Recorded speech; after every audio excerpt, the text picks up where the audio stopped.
誒，早晨啊，劉文社工，大家睇到個封面咧，架的士係擺咗個森林裏邊，擺3日，因為呢3日咧就要翻去我娘親嘅家鄉嘅茶園咧嗰度睇下，幫下老表點樣發展嘅茶園。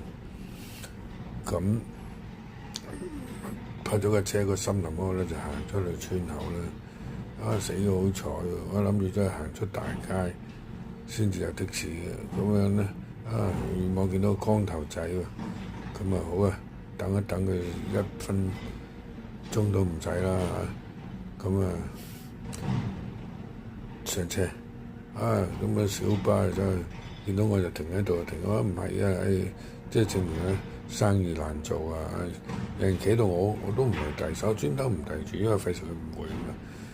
咁其實佢都停佢睇下咪上車，咁跟住個司機車走埋，跟住就到嗰個司機一上車，先話見到你真係開心啊！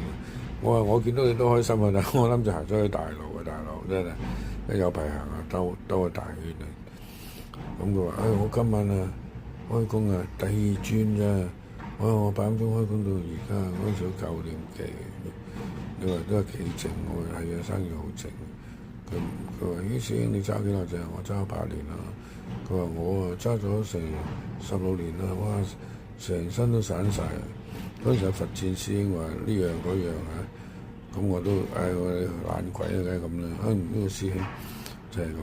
我話咦，點解會咁啊？佢話成日坐啦。我話成日坐10幾年都唔會咁㗎。我話你之前做咩工作？佢話做搬運。我話你搬運嗰陣時都係真係好重啦，5、6、7箱冇處理好。佢話係因為搬運辛苦，所以轉揸的士，揸下唔對勁，初揸7日，跟住揸5日，而家就揸4日，初就做特更，後尾就改，而家就夜晚啦，8點鐘先開工，做到4點，咁其實2點鐘都冇乜客㗎啦，咁兜下，咁佢話。咁我話喂，你早啲講啊嘛！我啱冇大支嗌期夠高喺度，咁我話咁咪俾你試下。